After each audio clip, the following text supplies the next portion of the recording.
Hello friends, today we're going to be talking about alloy forgery and a good number of other tech mods for Minecraft 1.18. So here you can see we have a variety of forge controllers and they serve a variety of purposes, allowing you to get started early game and moving all the way through late game where we have the tier 3 end forge controller. And you can see this has a lot of stuff going on inside of it.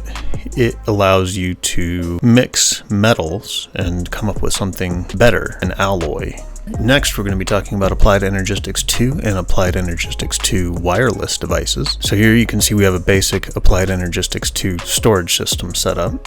We can just drop stuff straight into the wireless terminal. And to do that, you're going to need all these little bits here. You're going to need a wireless repeater. You're going to need some power source, an ME controller, charger, an ME disk drive, and an ME security terminal. You just drop your wireless terminal into the security terminal and it will link it to your ME system. And for those of you that aren't familiar with all of this, I do have a video I will link down in the description showing how to use the Applied Energistics 2 storage devices. Alright, next we're going to be talking about beacon overhaul. Beacon overhaul makes a world of difference in your construction of beacons. It adds new effects to the beacons themselves, and it buffs some of the effects from the vanilla beacons. It also does change the effect based on what blocks you activate your beacon with. If you use a netherite ingot, for instance, it's going to be a better effect or more bonus effects than what you would get from using an iron ingot.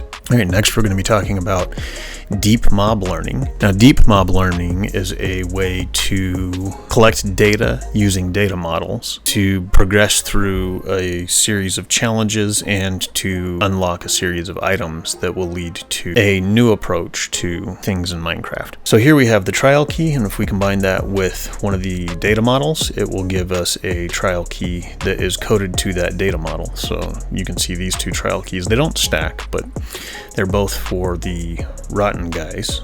And if we drop that onto a trial keystone, it will spawn in a system glitch. And system glitch is how we're going to train the data model in our deep learner. This is what these system glitches will drop depending on what data model we're using them with. You can see that that's going to lead to new and better loot and gear. And next we're going to talk about modern industrialization. This is a mod that I really don't understand quite yet. I think the 1.18 version is pretty incomplete at this point, but from what I can tell, what you do is you use steam power and progress through all the steam power stuff to reach a point where you have reactors and generators that are doing a great deal more than a steam generator does. And it's a way to automate and hasten your mining and processing of things. Right, next we're going to be talking about space dimensions, and here you can see we've got a furnace generator. We're going to load that up with oxide. It's going to power up, and the rest of these loaded up real quick. And you can see that's going to run our life support generator, which is going to produce oxygen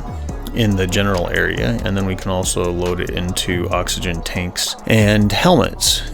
So you can see we drop this helmet in there and it starts filling it up with oxygen, and then as we travel throughout the Minecraft universe, we'll be able to survive because we'll have oxygen loaded up in our helmet, and then we also have the oxygen tanks for backup. So the life support generator is a very useful tool when exploring in space in the Space Dimensions mod. Now the dome constructor is another useful block. That's the dome that we're actually standing in right now. It was built by the dome constructor. It requires power and blocks. And then the oxygen generators, I'm assuming, I haven't tried them in space yet, but the oxygen generators, I'm assuming, are going to actually generate oxygen within your enclosures so that you don't have to rely on the life support generator and powered systems. Alright, next we're going to be talking about the structures mod. This comes with a bunch of handy tools and gadgets like the copy paste gadget. As you can see here, I copied a chunk of dirt, and by holding the G key, I bring up the menu that allows me to change from copy to paste and vice versa. You get this nice little outline, shows you what area you have copied. Then you go back to paste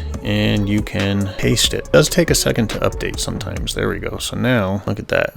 And just like that, we've pasted down a huge chunk. And you can see there's a variety of options available to you for offsets and rotations and mirroring and everything else. It's a very powerful tool, and there are a few more within the structures mod that are just about as powerful. Moving right along, our last mod that we're going to talk about today is going to be Tom's Storage.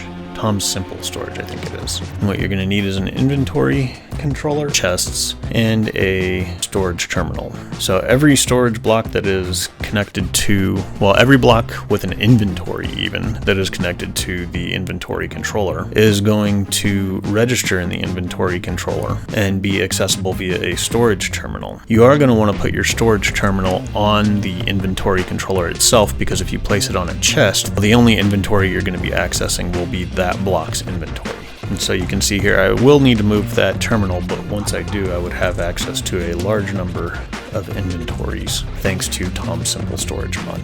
So I just want to say thank you so much for watching. I hope you have a great rest of the day. I love you. Take care, and we'll see you in the next one. Bye bye.